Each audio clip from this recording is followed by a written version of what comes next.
Bonjour et bienvenue à tous ce matin. C'est une joie pour moi de vous accueillir pour partager ce culte avec vous.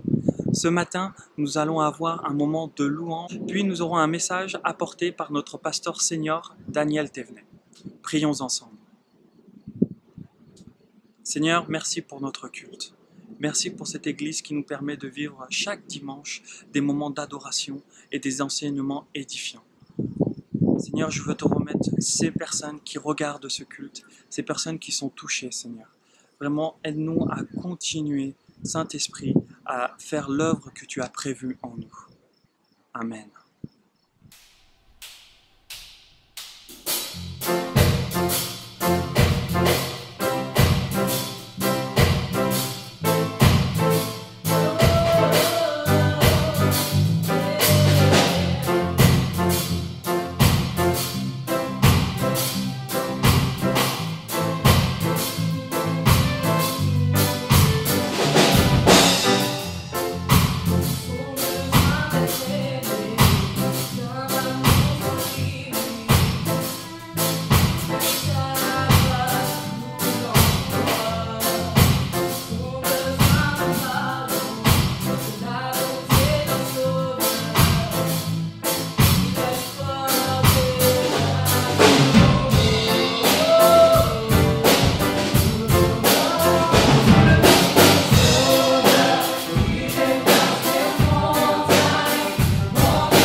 contre toi, près de ton cœur, je peux entendre ta voix, Seigneur.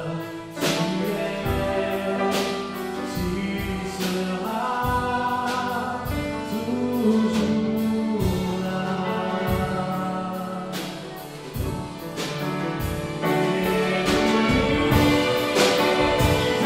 Devant toi,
Après cela, je vis une porte ouverte dans le ciel, telle une trompette.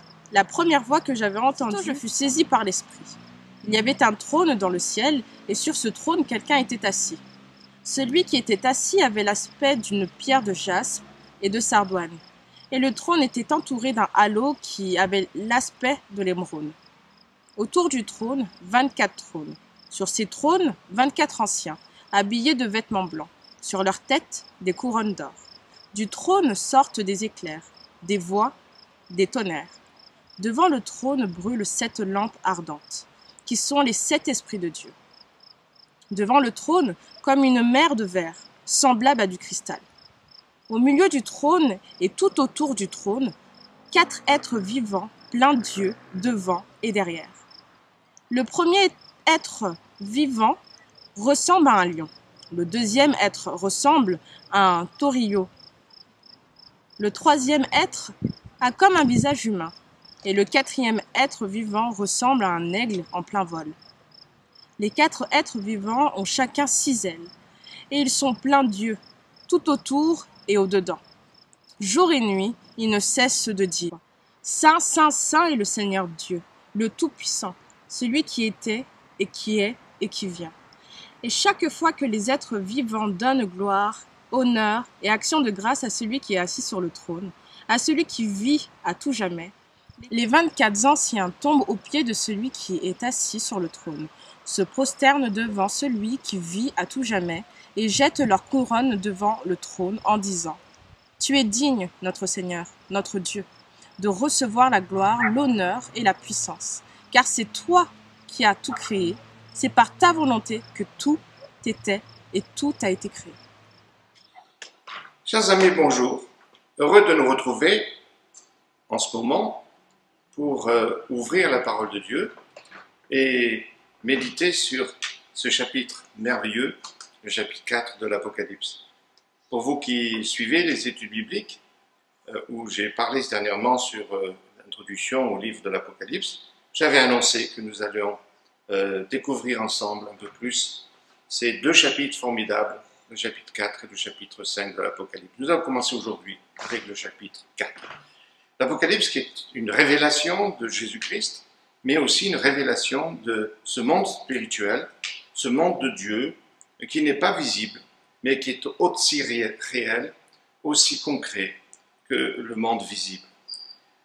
L'adoration est présente dans tout le livre de l'Apocalypse. C'est pourquoi je dis que c'est réellement un manuel de l'adoration.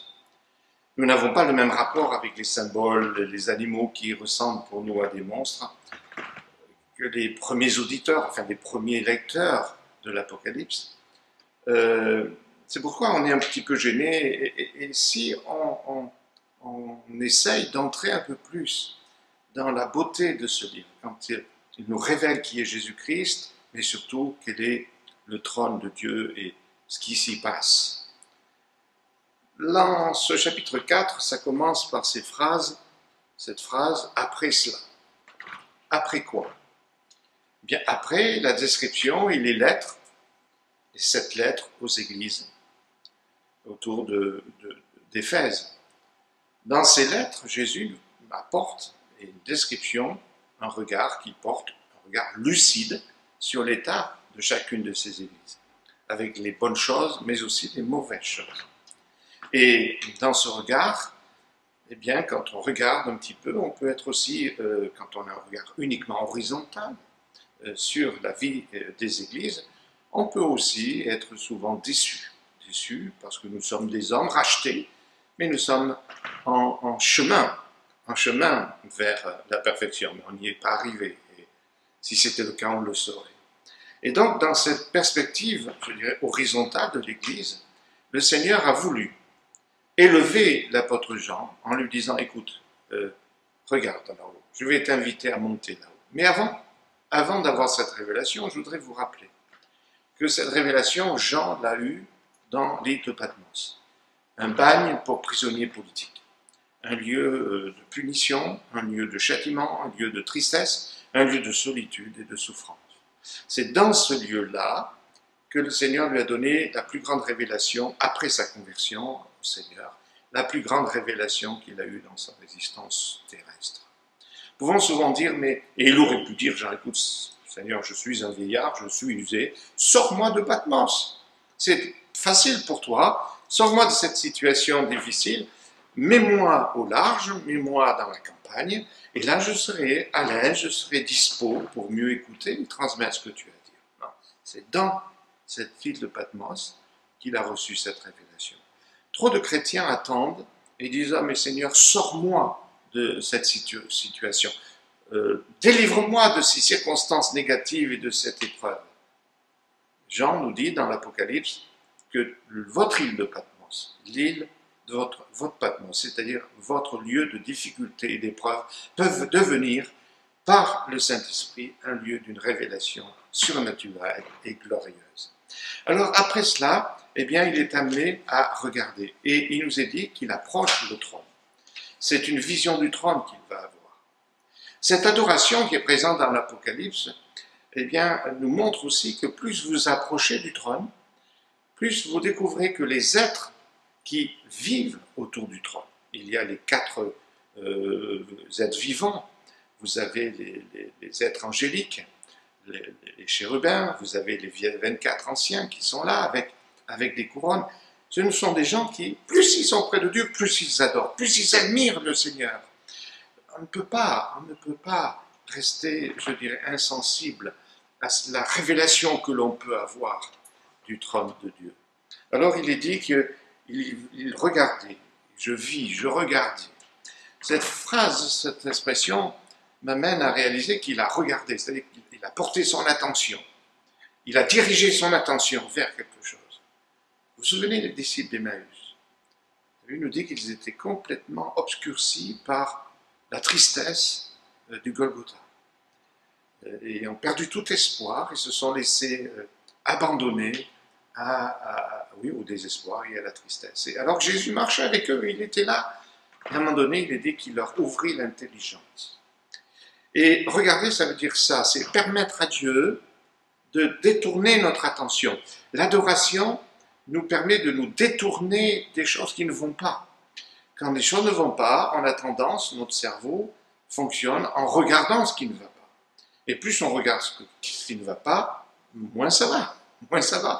Et donc il y a un détournement. L'adoration, c'est détourner notre regard de cette vision terrestre de l'humanité et des églises dans leur état, pour nous le diriger vers le trône de Dieu. Comprendre l'aspect céleste des choses et découvrir un peu, et je dirais un peu beaucoup, qu'il y a un trône, et sur ce trône, il y a quelqu'un qui est assis.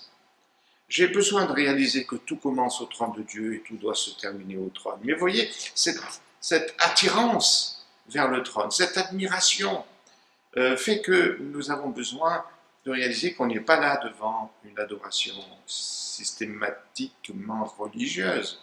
Ces gens-là, ces êtres n'adorent pas parce qu'il faut adorer, parce que c'est la liturgie. Quand il nous est dit que ces êtres qui regardent Dieu, ils crient Saint, Saint, Saint est le Seigneur, certains rabbins ont compris qu'il s'agit de, comme si ces êtres vivants qui approchent Dieu, regardent Dieu, ils découvrent quelque chose en Dieu de tellement unique, de tellement extraordinaire, qu'ils se mettent à adorer et à crier Saint. Ils n'arrêtent pas. Ce qui veut dire que la sainteté, nous avons une vision très négative de la sainteté. On a sur cette terre, on croit que la sainteté, c'est être libéré du péché. Et là, Dieu n'a pas besoin d'être libéré du péché. La sainteté, c'est autre chose, c'est découvrir l'infini en Dieu. Quelque chose qui va nous permettre de découvrir quelque chose de nouveau. Et ces êtres vivants, ils passent l'éternité à découvrir quelque chose de nouveau à Dieu. On ne s'ennuiera pas au ciel. Si vous croyez qu'on va s'ennuyer, n'ayez pas peur. Nous allons passer l'éternité à rejoindre ces êtres vivants et découvrir la grandeur et l'immensité de Dieu. Chaque fois que nous découvrons quelque chose, que nous laissons le Saint-Esprit nous faire découvrir dans sa parole, quelque chose que nous n'avons pas compris avant du Seigneur et qui nous éblouit, cela nous conduit à avoir un cœur rempli d'adoration. Et cela nous purifie. Et cela nous amène à réaliser la grandeur et la beauté du trône de Dieu. Il est assis. il est assis. Il n'y a pas dans Dieu d'inquiétude. Et quand il regarde, eh bien, il a dit, voici une porte ouverte. Elle n'est pas fermée, cette porte. Elle est ouverte. La révélation est possible. Il ne s'agit pas pour nous de parcourir un chemin d'initiation un peu bizarre et bizarroïde, non. Il s'agit de découvrir les possibilités qu'il y a d'accéder à Dieu. La porte est ouverte. C'est Christ qui l'a ouvert la porte. Dieu est là et nous invite. Le Nouveau Testament dit que nous nous approchons librement du trône de Dieu, de voir les possibilités. On regarde que Dieu porte sur nous aussi. L'auteur de l'Épître aux Hébreux, chapitre 2, verset 9 dit « Nous le contemplons, ce Jésus, couronné de gloire. » Alors qu'est-ce que nous regardons? Qu'est-ce que nous contemplons? Nous pouvons facilement aussi, comme Jésus le disait, contempler la poutre. Non, la paille qui est dans l'œil de notre voisin, sans voir la poutre qui est chez nous. Nous pouvons contempler les choses qui ne vont pas, être obsédés par les choses qui ne vont pas, chez les autres comme chez nous, dans l'adoration. Nous détournons notre regard pour le tourner vers le trône de Dieu. Et là, il y a quelque chose qui change. Il y a une purification. Et il y a cet appel, monte ici, monte, je vais te faire voir les choses d'en haut. Au lieu de rester prisonnier de l'horizontalité, je vais te voir les choses comme moi je les vois. Tous ceux qui prennent l'avion le savent, hein. Plus on monte là-haut, plus les voitures diminuent, les villes diminuent, et plus on monte haut, plus les choses voilà, sont petites, il y a une relativité. Mais là, ce n'est pas simplement cela, c'est découvrir au fur et à mesure qu'on monte vers Dieu, qu'on laisse le Saint-Esprit nous faire vivre ces moments, bien nous voyons les choses différemment, on les voit comme Dieu les voit. Et là, il entend une voix qui est comme le son d'une trompette. Vous savez, quand Dieu parle, c'est clair, aussi clair, limpide que le son d'une trompette. Il n'y a pas de gris, il n'y a pas de peut-être que, c'est un son distinct et clair. Dieu parle clairement, quand c'est lui qui parle. Il n'y a pas de confusion, il n'y a pas de mélange. Et là, il est attiré par cette vision sublime, et immédiatement, il était dans l'esprit. Cette expression « être dans l'esprit » est unique. Nous savons, nous parlons souvent, nous, pentecôtistes ou charismatiques, d'être baptisés dans le Saint-Esprit, c'est-à-dire de recevoir cette plénitude de l'esprit en nous. Mais là, c'est une expérience un peu unique, c'est lui qui vient dans l'esprit, ce n'est pas l'esprit qui vient nous inonder, c'est lui qui vient dans l'esprit. Ce sont des expériences qui sont glorieuses, adorées réellement, comme il nous est promis, adorer en esprit et en vérité. Là, il voit le trône. Sur la terre, dans le trône, c'est l'empereur romain, Domitien, un fanatique. C'est lui qui a poussé à l'extrême l'adoration du culte de l'empereur. Et il persécute les chrétiens, pas simplement parce que c'est une autre religion, mais tout simplement parce que les chrétiens prêchaient Jésus, le roi des rois, et le royaume de Dieu. Et Rome ne pouvait surtout pas accepter une compétition d'un royaume différent. Donc Dieu veut montrer, le Seigneur veut montrer à Jean que ce n'est pas l'empereur qui domine. Au-dessus de toutes les dignités sur cette terre, de toutes les autorités, il y a un trône. Et ce trône doit attirer notre attention. Les frères et mes sœurs, Dieu sait très bien ce qu'il fait. Et c'est lui qui a le dernier mot. Et j'ai besoin de savoir cela. Et que sur ce trône, il y a quelqu'un qui est assis. Il n'est pas inquiet, il ne se ronge pas les ongles. Il ne fait pas les 100 pas en disant, voilà, la situation d'un tel, je ne l'ai pas prévu, je ne sais pas ce qu'il faut faire. Il ne réunit pas les anges les plus puissants pour leur dire, aidez-moi à trouver une solution. Non, non, il est assis, il ne s'inquiète pas. Il a tout pouvoir. Voilà, Dieu travaille dans le repos. Tout a déjà été accompli, tout a été fait en Jésus-Christ. Mais au-delà de cela, parce que là nous sommes transportés à l'origine de l'univers, l'adoration nous ramène, comme je l'ai dit, au climat qui est vécu dans la Trinité. Le Père, le Fils et le Saint-Esprit s'adorent de toute éternité. Et quand le Seigneur nous invite à l'adoration, il nous donne une promotion. Il veut nous faire goûter de ce qu'ils vivent constamment. Je ne sais pas si nous réalisons qu'adorer, ce n'est pas un acte d'une religion. Ce n'est pas une idole qui nous demande de nous prosterner bêtement. C'est un Dieu qui nous a créés à son image pour nous rendre capables de le rejoindre dans l'atmosphère qui est vécue dans le ciel. Nous avons besoin de réaliser, chers amis, réalisons que Adorer, c'est pas seulement chanter le dimanche matin, c'est pas simplement écouter et être, mais c'est se laisser imprégner par le Saint-Esprit de cette atmosphère d'amour et d'admiration complètement à 100% que vive l'éternité, la Trinité. Dieu le Père, Dieu le Fils et Dieu le Saint-Esprit acceptent mon adoration. Et il m'invite, monte ici, il m'invite à vivre. Le Père, le Fils et le Saint-Esprit, la Sainte Trinité m'invite à vivre, de goûter un petit peu sur la terre de ce qu'ils vivent.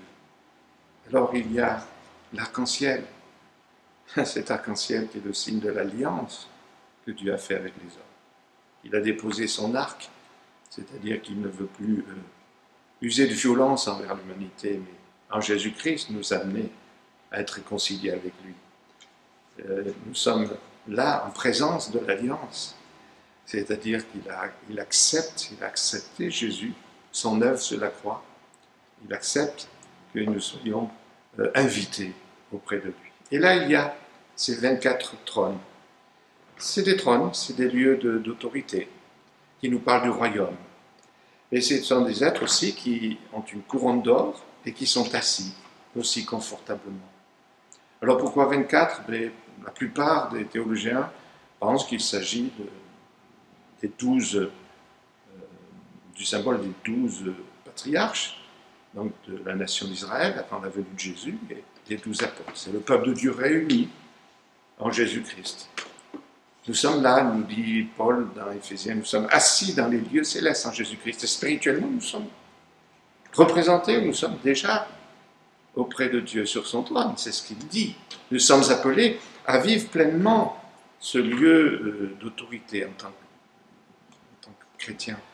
Qu'est-ce que nous faisons de cette autorité que le Seigneur nous a donnée sur le mal, sur le péché, mais autorité pour vivre, autorité pour chasser les démons, mais aussi prier pour les malades, pour annoncer le royaume de Dieu, être assis.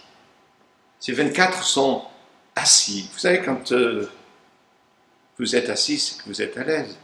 Ce n'est pas difficile de s'asseoir en communion avec ceux que l'on aime. Ils sont assis dans la présence de Dieu. Nous avons besoin d'être à l'aise dans la présence de Dieu, mais aussi à l'aise dans l'autorité que le Seigneur nous a donnée, dans la fonction qu'il nous a donnée. Il veut qu'on travaille aussi dans la paix. Et ces êtres chantent des cantiques, et ils sont revêtus de vêtements blancs. Et nous le savons aussi, le vêtement blanc, c'est la justice que Christ nous a donnée. Ce n'est pas notre vêtement à nous que nous avons blanchi. Il n'a pas été blanchi dans les lessives de chaque religion chrétienne qui dit « moi je ne lave plus blanc ». Non, c'est le sang de l'agneau. C'est Jésus qui nous a blanchis. C'est dans sa justice que nous sommes acceptés. Et là, dans cette expérience d'amour, ils ont sur leur tête des couronnes d'or. D'or parce que c'est durable. Le Seigneur nous dit qu'il nous récompensera de tout ce que nous aurons fait pour lui et pour son royaume. Il y a des couronnes qui sont décrites déjà dans les épîtres. Mais ce qui est extraordinaire, c'est que ces êtres-là prennent leur couronne et puis le remettent aux pieds de Dieu, en disant, voilà, mais c'est par ta grâce que nous y sommes arrivés. Ils adorent et ils louent, ils se prosternent. Cette couronne, c'est encore le moyen pour eux, cette récompense, encore louer et glorifier Dieu, et d'avoir une expression d'amour pour eux. Ils sont libres. Ils sont libres. Et il y a les séraphins.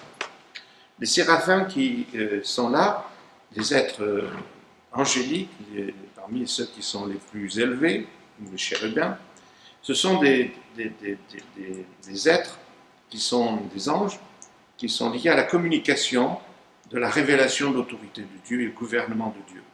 Ils savent. Et ces êtres-là se disent l'un à l'autre. Saint, Saint, Saint est Dieu, l'un à l'autre. Ils découvrent des merveilles de Dieu. Certains, quand ils lisent, je pense surtout sur certains Juifs, quand ils comprennent cela, quand ils lisent cela, ils voient des êtres qui adorent Dieu, qui regardent, qui découvrent quelque chose en Dieu qu'ils n'ont pas découvert encore. Ils se prosternent, il est saint. Ils relèvent les yeux, ils découvrent encore quelque chose en Dieu, il leur fait dire, mais il est saint. Et ils se prosternent. depuis toute éternité, ces êtres-là qui sont les plus près de Dieu et qui sont, je dirais, c'est des symboles bien sûr du gouvernement de Dieu, ils sont émerveillés par ce qu'ils découvrent. Mon frère et ma sœur, qu'est-ce que le Saint-Esprit en ce moment t'émerveille dans ce que tu as découvert dans le Seigneur? Et tout dépend de ce que tu regardes. Si tu laisses le Seigneur fixer ton regard sur le Seigneur, sur son trône, et ils se disent l'un à l'autre, ces choses-là. Alors qu'est-ce que tu racontes à ton frère et à ton sœur quand tu l'as au téléphone, ou bientôt quand tu le verras en présentiel? Qu'est-ce que tu lui racontes? Tu lui racontes quoi? Les ragots, les histoires, les problèmes, les difficultés? Voilà, plus tu te rapproches de Dieu, moins tu ne veux salir ta langue en calomniant ou en disant des méchancetés ou en disant des bêtises. Tu as envie de raconter ce que tu as découvert en Dieu. C'est ça la force du témoignage chrétien, et de nous édifier les uns les autres. Qu'est-ce que tu as découvert? Ce n'est pas une théorie, ce n'est pas une découverte intellectuelle, c'est vraiment une révélation que tu as reçue.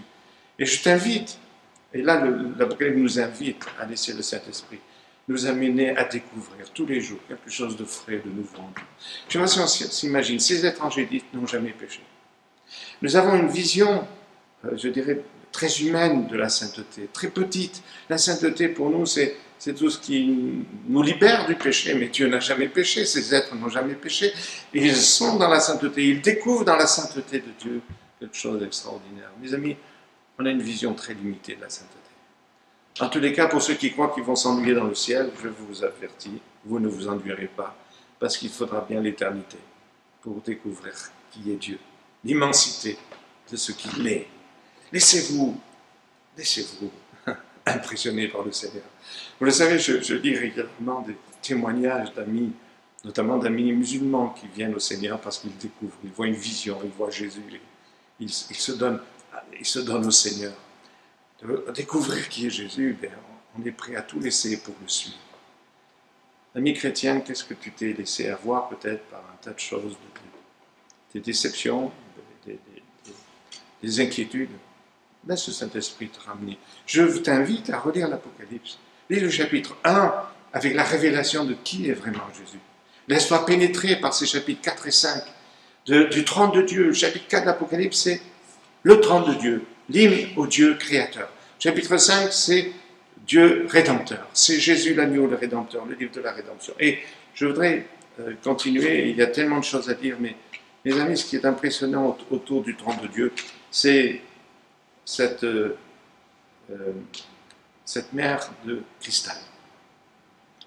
Il y a comme une mer qui est semblable au cristal. Vous savez, il n'y a rien de plus agité que la mer. Les surfeurs savent que la mer peut être très agitée. Autour du trône de Dieu, la mer, elle est du cristal. Ça respire la paix, la transparence et le calme. Je veux prier pour que le Seigneur remplisse notre cœur de sa paix, de son calme. Que la mer dans laquelle tu es, qui est agitée, bien, nous rappelle tout ce que Jésus a dit, que la paix soit avec vous. Il calme la tempête. Autour du trône de Dieu, il n'y a pas de tempête. Que le Seigneur nous encourage et vous encourage à vous laisser et à nous laisser de plus en plus ouvrir notre intelligence, à regarder plus. Seigneur, je te prie pour mes amis qui ont écouté ce message. Cher Saint-Esprit, je te fais confiance pour que tu ouvres notre intelligence, tu ouvres les yeux, tu nous aides à monter plus haut, à faire de ces moments de prière, de louange et d'adoration des moments de révélation. Apprends-nous tous les jours à avoir une vision fraîche de ton trône, pour aller et vaquer à nos occupations dans la calme, la sérénité et la certitude que tu règnes. Amen.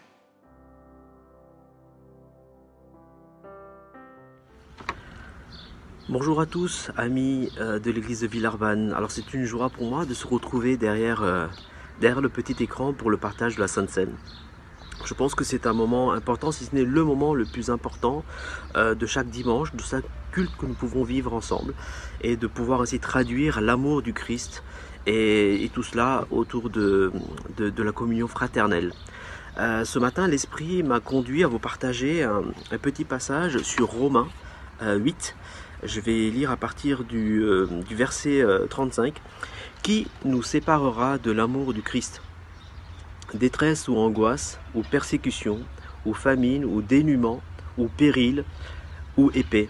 Comme il est écrit, à cause de toi, nous sommes mis à mort tout le jour. Nous avons été estimés comme des brebis destinées à l'abattoir. Mais dans toutes ces choses, nous sommes plus que vainqueurs, par celui qui nous a aimés. Car je suis assuré que ni mort, ni vie, ni ange, ni seigneurie, ni choses présentes, ni choses à venir, ni puissance, ni hauteur, ni profondeur, ni aucune autre créature ne pourra nous séparer de l'amour de Jésus-Christ, notre Seigneur. Je vous propose de prendre un petit temps de silence, de s'examiner, de faire une pause ce dimanche matin, et après quoi nous pouvons partager le repas du Seigneur.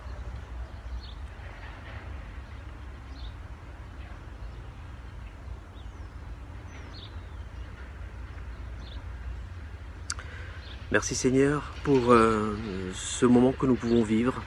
Merci Seigneur parce que tu es mort sur la croix pour nos péchés. Merci pour ce corps brisé Seigneur pour chacun de nous, pour ce sang versé Seigneur par amour pour nous. Que tu sois béni. Amen.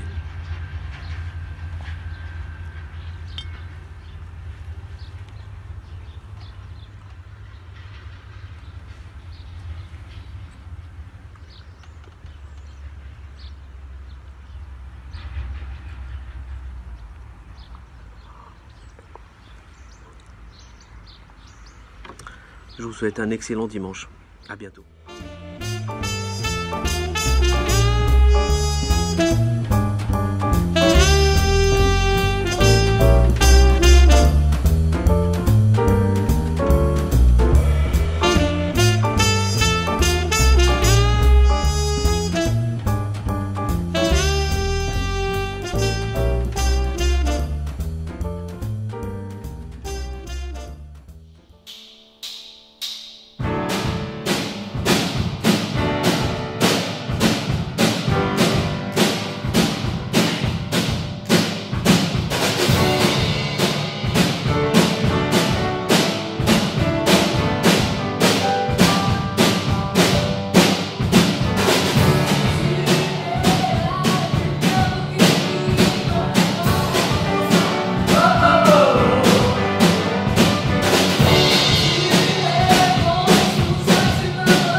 c'est déjà la fin de notre culte. Je tiens particulièrement à remercier toutes les personnes qui nous suivent dimanche après dimanche. Merci pour leurs encouragements, merci pour leurs prières. Je vous rappelle que ce vendredi à 19 h, nous allons avoir notre rubrique « Et si on en parlait ?» en rediffusion. N'hésitez pas, c'est un moment à ne pas louper. Je vous rappelle aussi que notre pasteur Daniel Thévenet est disponible pour chaque personne qui a besoin d'un rendez-vous, de questions. N'hésitez pas à le contacter. Et je vous informe d'une bonne nouvelle aussi, nous pouvons reprendre les cultes en présentiel à partir du 2 août.